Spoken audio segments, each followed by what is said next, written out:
"I don't take charity," he said. "Not from you, not from anyone." 3 words into the job she had offered him, and he was already walking back toward nothing.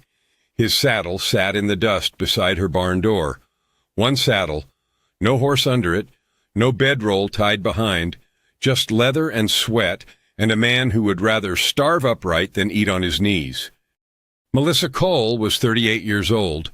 The autumn William Wolcott arrived in Prosper with less than she had owned at her lowest point in Cincinnati, when the landlord's ledger had recorded every week she could not pay. She held title to 4,200 acres of the best grazing land in the valley. Barnabas Orcutt, head of the Cattle Association, had spent 2 seasons squeezing her suppliers and telling anyone who would listen that a widow had no business holding ground like that. He wanted her broken. He wanted her land, and every rancher who might have helped her had already heard his version of the story. Then a man with nothing walked onto her property and refused the one thing she had left to give. Why would a woman who owned half the valley offer work to a drifter who could not even keep his horse? Why would he turn it down? And what does it cost a man to accept help from someone the whole county has already written off? If this story already feels like something you have carried, drop a comment and tell me where you are watching from tonight. I want to know who is out there. She did not know that first morning that he had funded the schoolhouse and the church without ever putting his name to either. She did not know about the woman who left him for the city and never looked back. She only knew that he looked at her land the way a man looks at something he has lost once and will not lose again.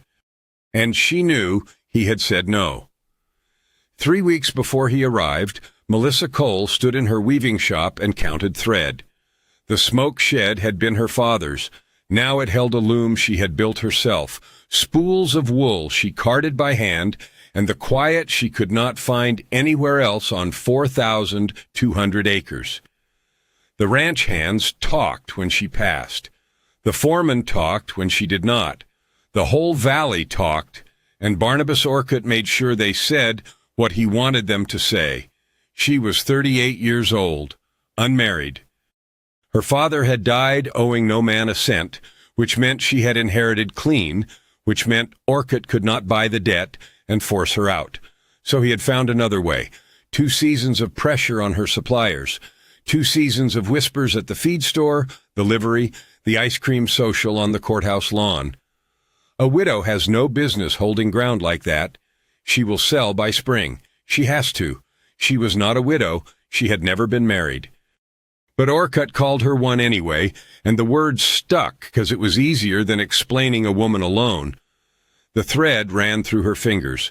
Blue, cream, a rust color she had dyed herself from lichen and oak bark.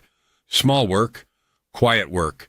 The kind of work a woman did when the big work was slipping out of her hands and she needed to hold something that would not slip. She heard the foreman's voice outside. Then a second voice, lower, unfamiliar. She set down the thread. The man standing beside her barn had a saddle on the ground and nothing else. No horse, no pack, dust on his coat and his hat brim, and the lines around his eyes. He was talking to her foreman, and her foreman was shaking his head. "No work here," the foreman said. "Boss hasn't hired in 2 months." The man nodded. He did not argue. He bent and lifted the saddle onto his shoulder, and Melissa saw the way his knees took the weight. Tired, hungry maybe, but he did not ask twice. She stepped out of the shed before she knew she meant to. "Hold on." Both men turned. The foreman looked irritated. The stranger looked at her the way you look at a noise you did not expect. "I am hiring," she said. The foreman opened his mouth. She did not let him finish. "Fence work, barn repairs, whatever needs doing before the snow." She looked at the stranger. "I can pay fair wages, and I have a spare room in the bunkhouse." The man with the saddle studied her. His eyes moved across the barn, the corral, the ridgeline behind the house, taking measure. Then he looked at her again. "I don't take charity," he said. "Not from you, not from anyone." 3 words into the job she had offered him, and he was already walking back toward nothing. She felt heat climb her neck. Not embarrassment, something older. The memory of Cincinnati, the boarding row, the landlord's ledger open on the table while he told her she could stay another week if she was willing to discuss terms. She had not discussed terms. She had walked out with 1 bag and a train ticket west. "This is not charity," she said. "This is work. You do it, I pay you, same as anyone." He did not answer. His hand moved on the saddle strap, adjusting the weight. She watched his knuckles, scarred and sun-dark, and she thought about the schoolhouse in town. Someone had funded it 2 years ago. Anonymous. The church steeple, too. Folks said it was a railroad man passing through. Folks said a lot of things. "You lost your horse," she said. He nodded. "Sold him or lost him?" "Sold." He looked at the ground between them. "Paid a debt I should have paid another way." She waited. He did not explain. He did not owe her an explanation. She knew that, but she also knew what it looked like when a man was carrying something heavier than a saddle. "I have a mare needs exercise," she said. "She is too much horse for the hands I have. You ride her mornings. I knock the cost off what I owe you. That is not charity. That is barter." He looked at her. Long enough that she felt the weight of it. Then something shifted behind his eyes. Not gratitude, something closer to recognition. "All right," he said. The foreman let out a breath. Melissa walked back toward the smoke shed. Behind her, she heard the foreman start talking, low and fast, explaining where the bunkhouse was, where to stow his saddle, where the pump was.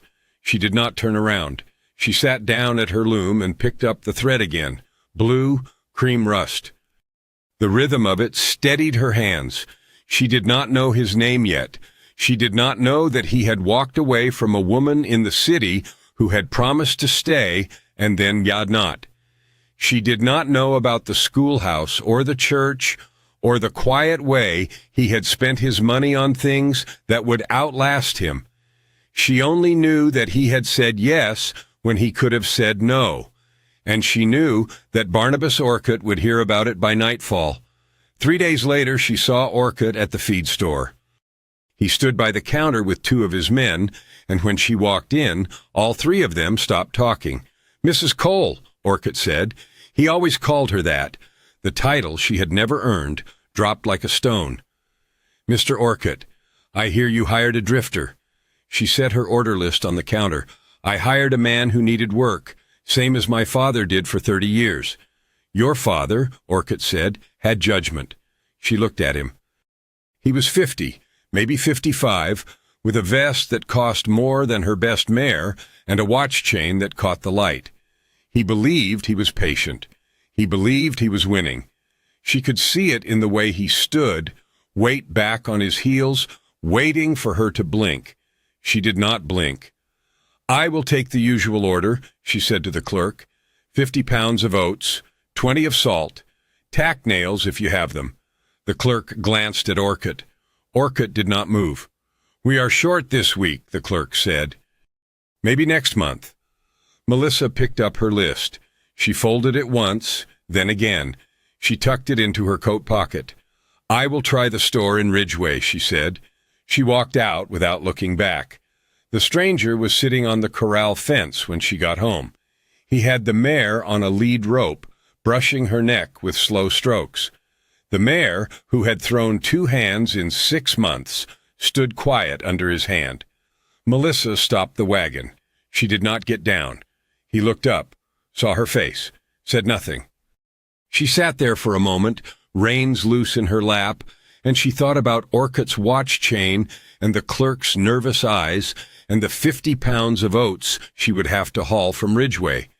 Then she got down and started unhitching the team. The stranger climbed off the fence. Without a word, he walked over and took the harness from her hands. Finished the work himself. She let him. The ritual began without either of them naming it. Every morning, Before the sun cleared the ridge, William Wolcott walked the mare in slow circles around the corral. And every morning, Melissa Cole stood at the window of her weaving shop and watched. She told herself she was checking on the horse. The mare was valuable. The mare was difficult. The mare had thrown hands who had been riding 20 years. She was not checking on the horse. The first week, he walked her clockwise. Patient circles, his hand on her neck, his voice too low for Melissa to hear from the shop. The mare flicked her ears and tested him with small rebellions. A sudden stop, a head toss, once a half rear that would have unseated most men. He did not react. He waited. He walked her again. Another small thing she noticed. He never raised his voice with the animal, not once. The second week, the circles went counterclockwise. The mare had stopped testing. She followed where he led, and sometimes, when he paused at the fence rail, she dropped her head and breathed against his shoulder. Melissa had owned that mare for 2 years. She had never seen her do that for anyone. Autumn deepened. The aspens on the ridge went gold, then copper, then bare. Frost came early that year, and the grass in the north pasture turned brittle before October was out. She had the hands move the cattle closer to the barn. She had the foreman check the roof of the hay shed. She had 100 small tasks that needed doing, and she did them. And every morning she stood at the window and watched a man walk a horse in circles. He learned her routines. That was the thing she could not stop noticing. She took coffee at 6. He was never in the kitchen at 6, but the pot was always warm when she got there, and the grounds were fresh, and once she found a cup already set beside the stove with the handle turned toward her left hand. She was left-handed. She had not told him that. Another small thing she noticed. He paid attention to things that did not require attention. The weeks accumulated. The ritual held. Every morning, the mare. Every evening, the harness he oiled without being asked hung exactly where it belonged. Every night, the sound of his boots crossing the yard toward the bunkhouse and the silence after. She did not know when she started listening for those boots. She only knew that she did. One morning in late October, she brought him coffee. It was not a decision. It was a small motion, almost accidental. She poured 2 cups instead of 1, and she walked out to the corral, and she handed him the second cup before she could think about what it meant. He took it. His fingers brushed hers. She felt the calluses on his knuckles, the warmth beneath. Their hands touched for less than a second. Then she stepped back, and he turned the cup in his palm, and neither of them said anything at all. The mare nickered and pushed her nose against his coat. Melissa walked back to the shop.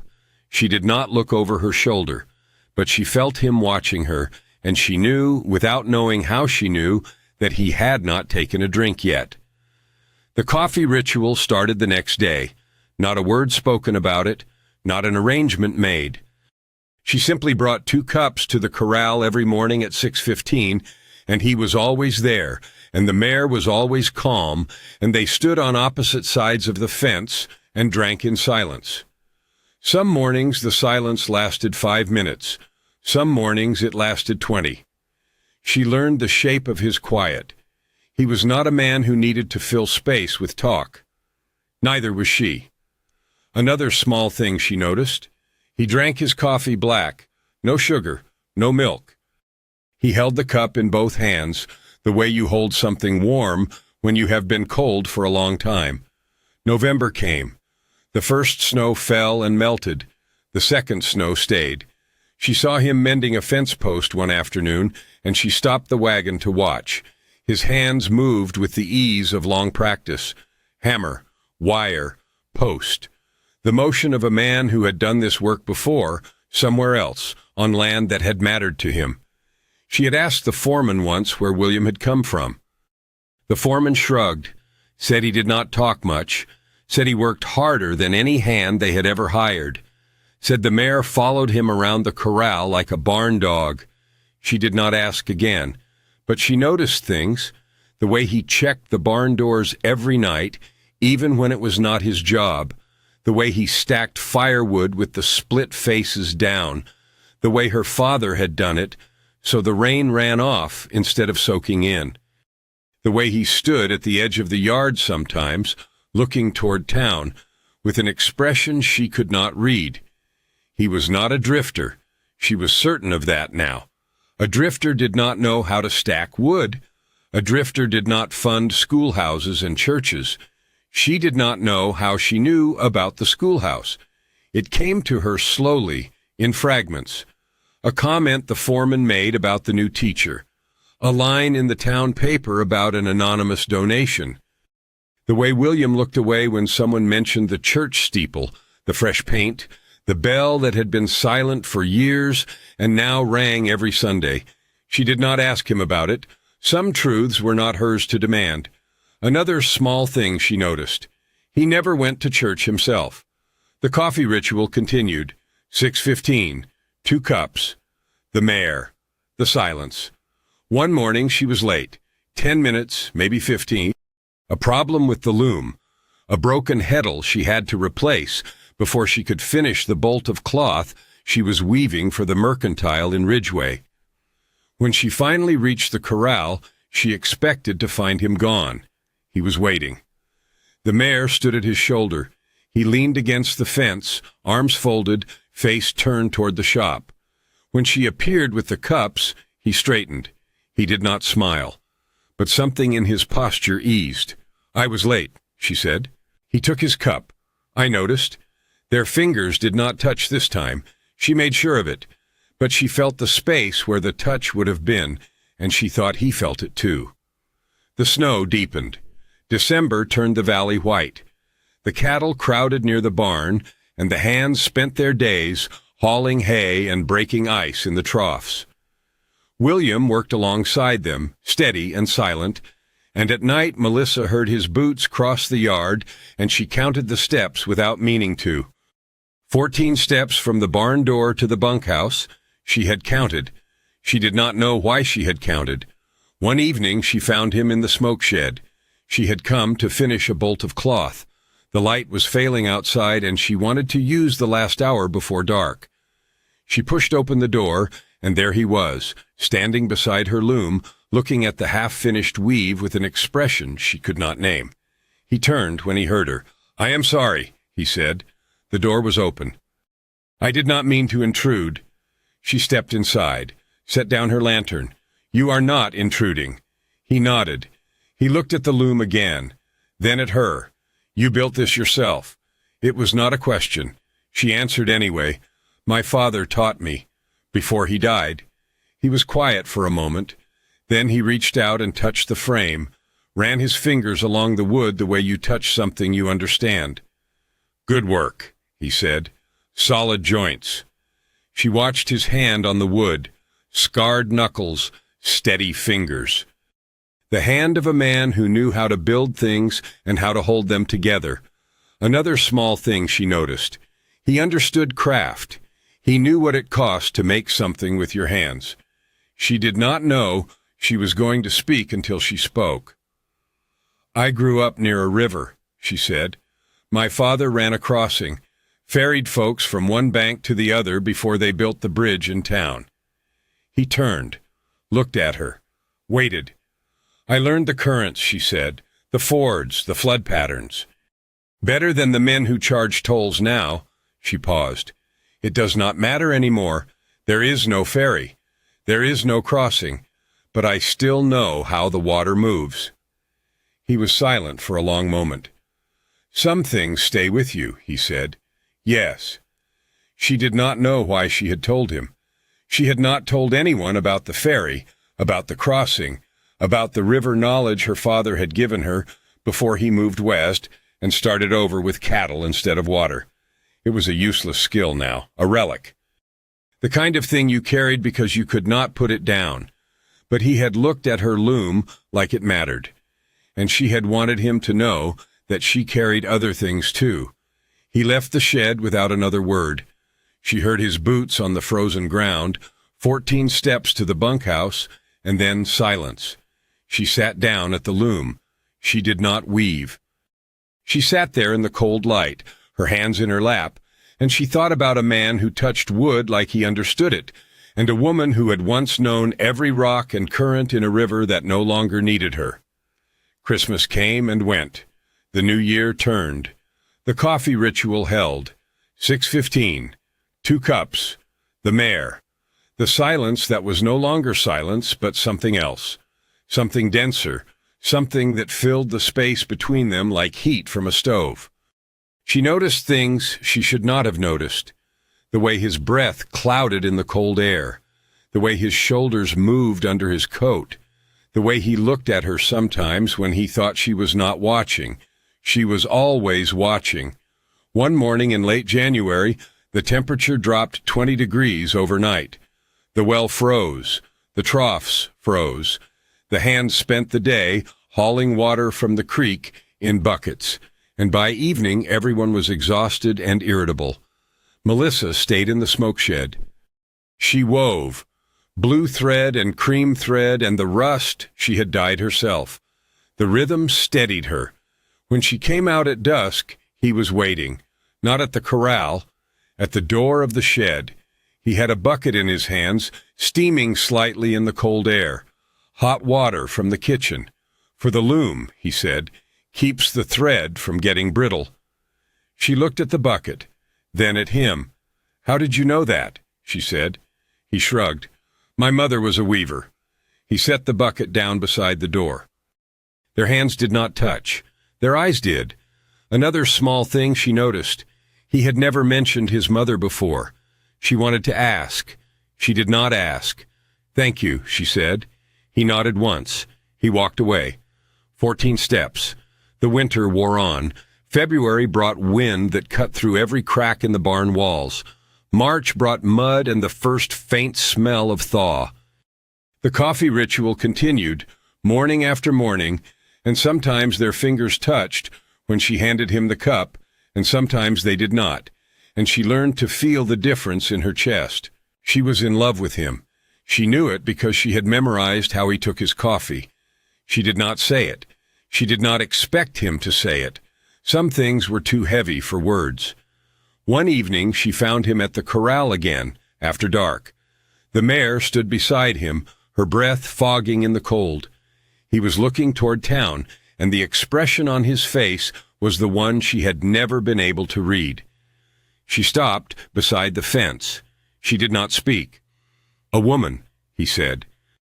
His voice was low, almost too quiet to hear. "A long time ago.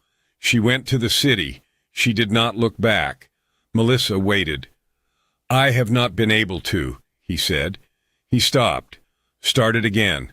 "I have not been able to look forward since." She understood. She did not say she understood. She put her hand on the fence rail, inches from his, close enough to feel the warmth of him, not close enough to touch. They stood there for a long time. The stars came out. The mare shifted and settled. When he finally walked away, he did not count the steps. Neither did she. The spring thaw began in April. The snow retreated up the ridgeline. The creek swelled with meltwater and then receded. Melissa stood at the window of her shop and watched the man walk the mare in circles, clockwise, the way he had done it the first day. Another small thing she noticed. He had stayed. The letter arrived in May. Melissa found it under the door of the smoke shed. No postmark, no name on the envelope. Just a single sheet of paper, folded once, with 3 sentences in a hand she did not recognize. "The county surveyor will visit your property on the 14th. A claim has been filed regarding your eastern boundary. You are advised to have your deed in order."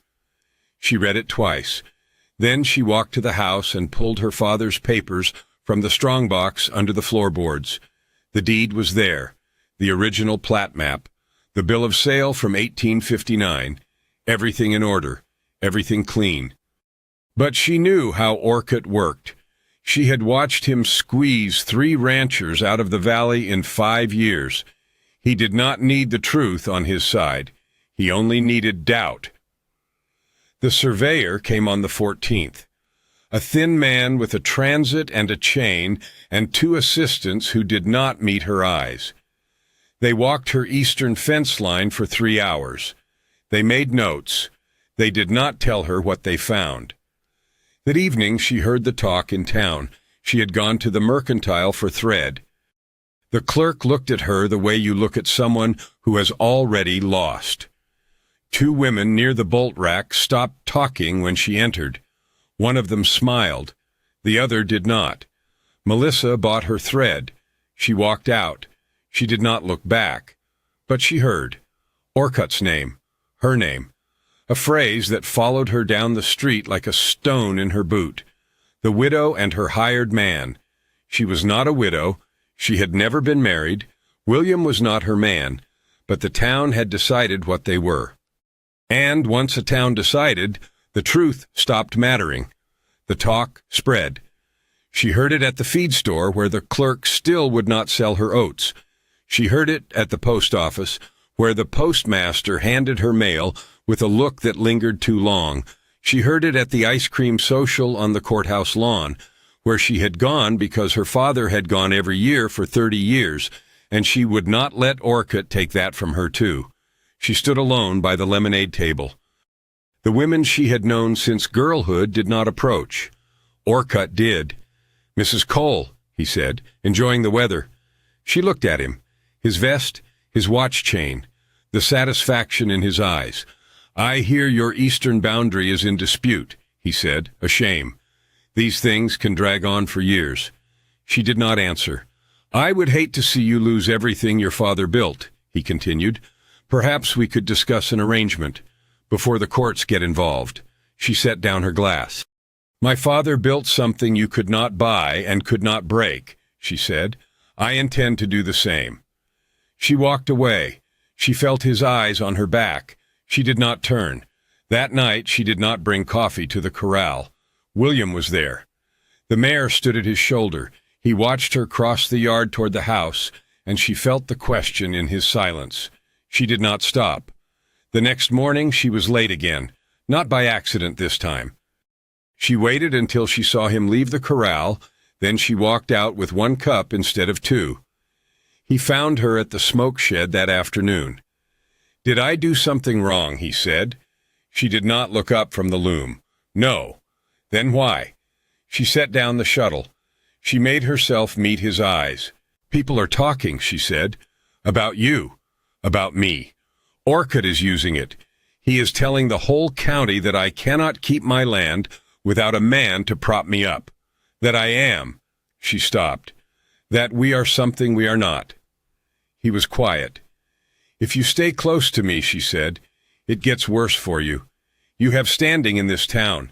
The schoolhouse, the church. People respect you, even if they do not know what you have done." He did not flinch at the mention of the schoolhouse. She had expected him to. "I do not care what they say," he said, "but I do." She heard her voice go flat, hard.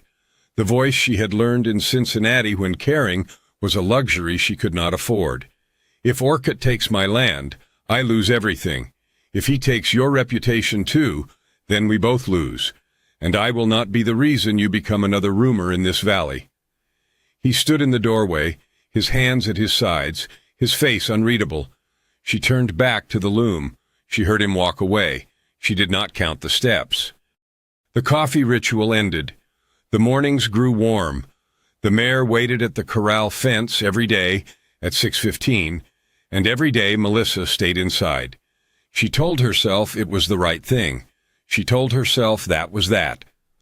The storm came in late May, 3 days after she had stopped bringing coffee to the corral.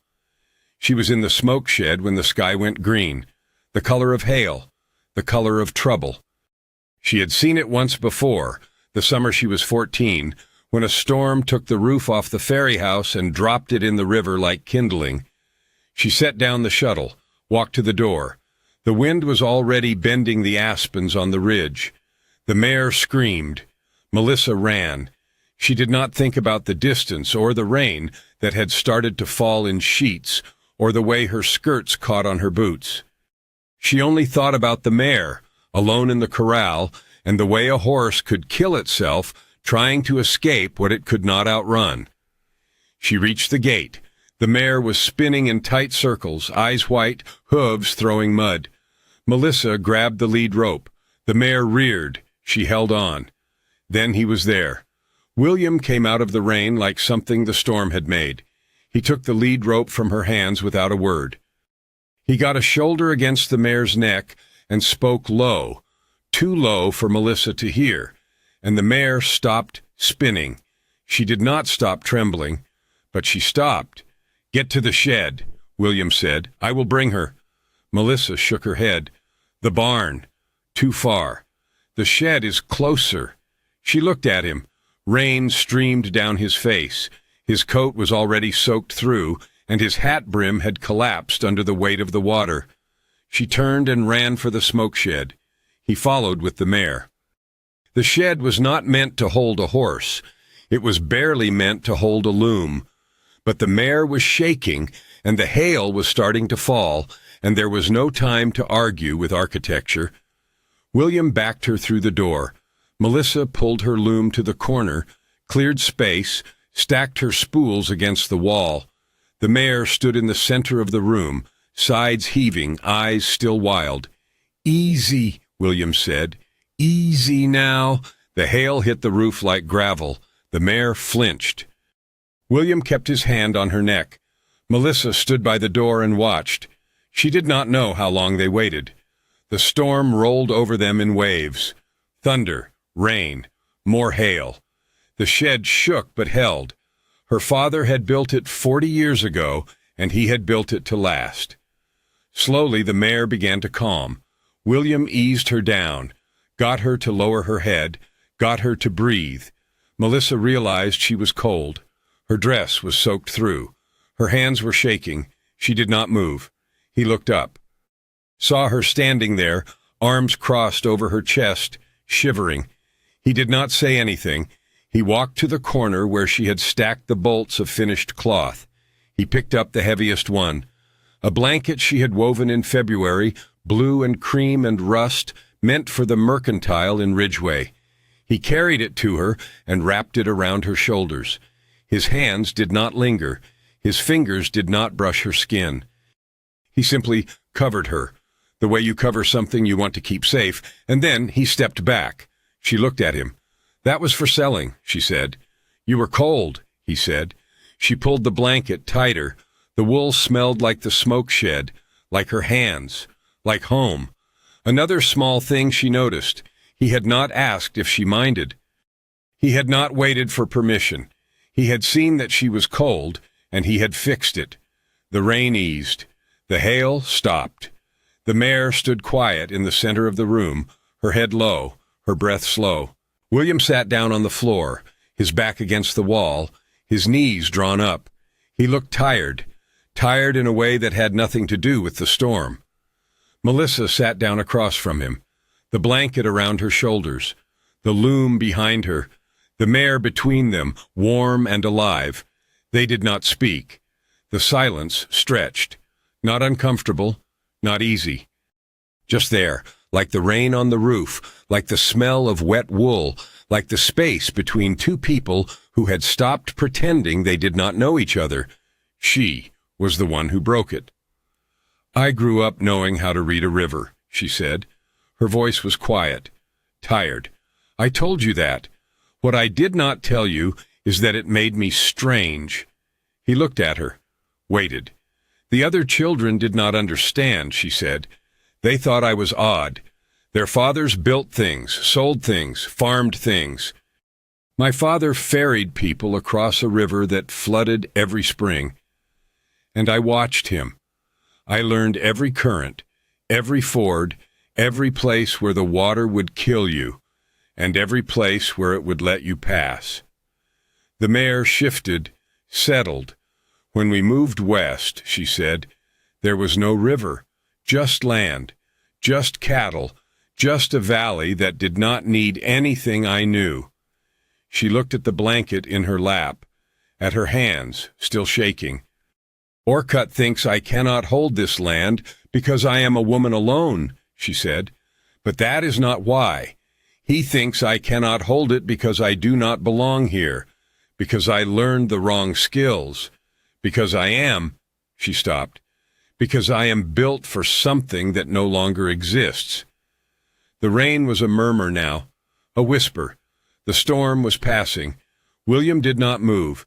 He sat with his back against the wall, his hands loose on his knees, his eyes on her face. "That knowledge," he said, "it did not go anywhere." She looked up. "You still have it," he said. "The currents, the fords, the way water moves." "Yes." He nodded, not like he was agreeing, like he was recognizing something he had already seen. "A woman who knows how a river floods," he said. "That is not a flaw. That is a gift this valley does not deserve." She felt the words land, felt them settle in the place where she had carried the shame for years. He stood. He walked to the mare. He checked her legs, her hooves, her breathing. Then he walked to the door and looked out at the sky. "The storm is past," he said. She did not answer.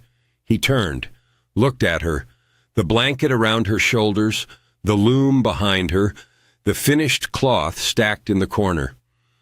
"I have something to tell you," he said, "about the eastern boundary." She waited. "The surveyor found the original marker," he said, "a boundary stone your father set in 1859. Orcutt's claim does not hold." She stared at him. "How do you know that?" "I hired a second surveyor," he said, privately, before the county man came. She felt the breath leave her body. "Why?" He did not answer. He did not need to. The storm was past. The light was gray and soft. The mare stood quiet, and the shed smelled like wool and rain, and a man who had arrived with nothing but his saddle had just spent money he could not afford to protect land that was not his. "I do not take charity," she said. Her voice was unsteady. "You told me that, the first day." He looked at her. "This is not charity," he said. "This is barter." She understood. She did not say she understood. He turned and led the mare out into the clearing sky. She watched him go. 14 steps to the corral fence. He did not look back. She sat in the smoke shed for a long time after he left.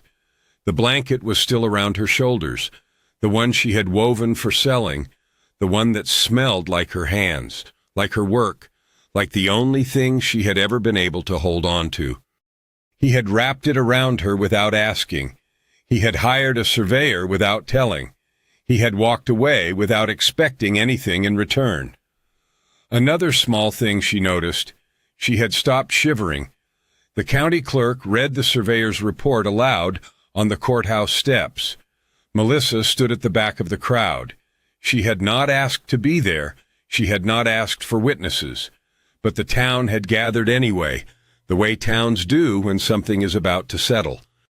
The boundary stone was located on the eastern line of the Cole property, the clerk said, consistent with the original plat filed in 1859. The disputed acreage belongs to Melissa Cole. No competing claim has merit.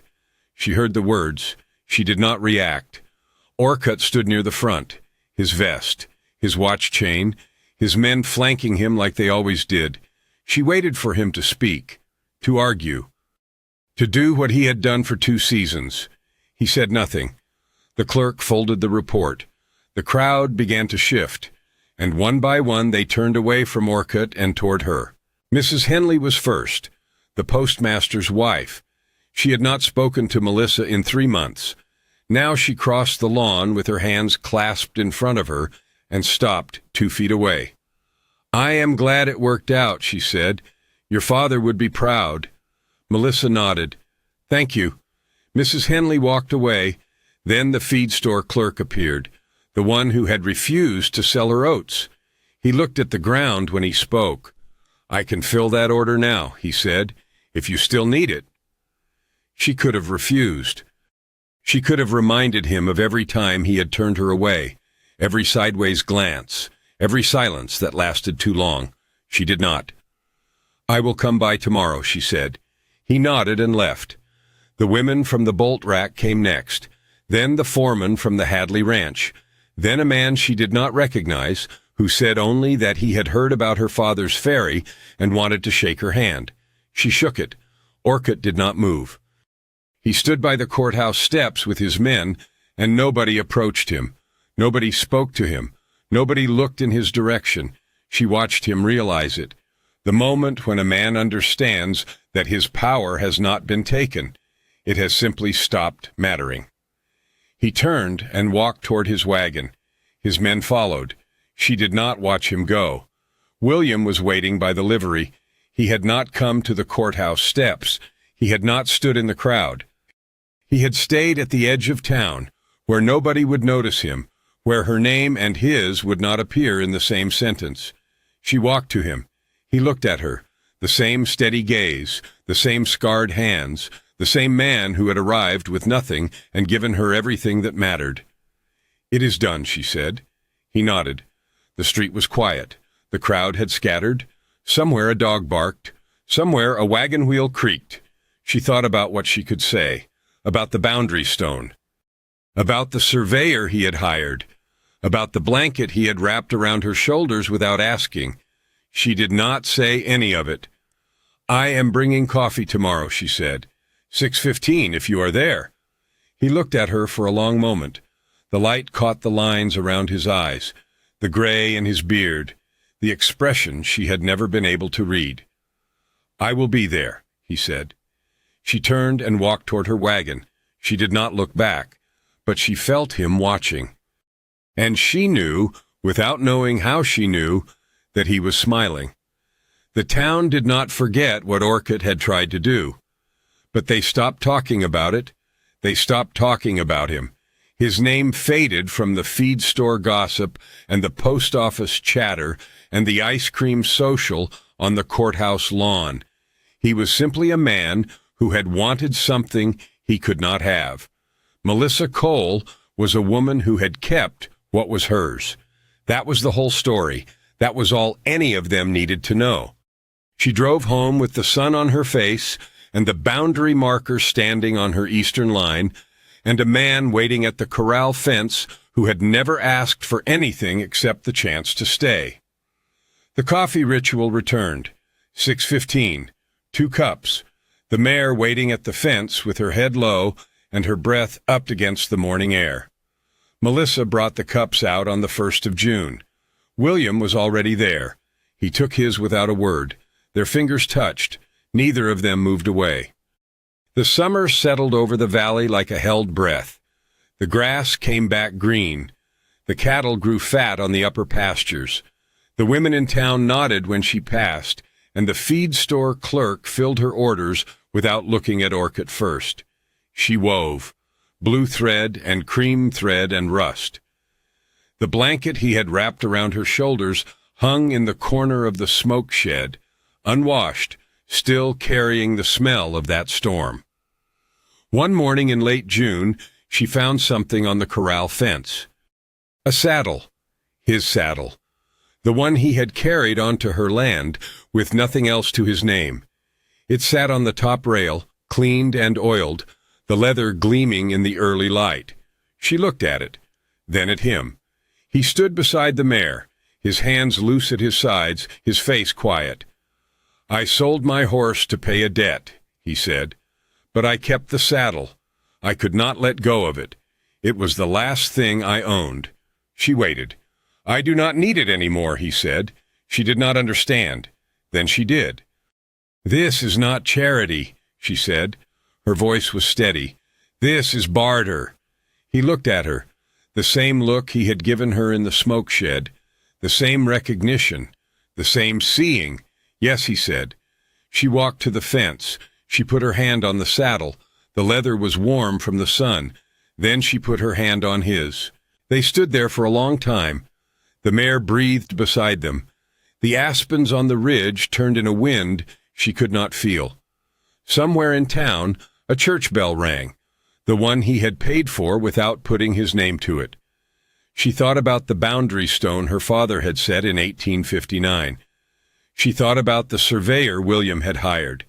She thought about every morning at 6:15, every cup of coffee, every almost touch that had become something else.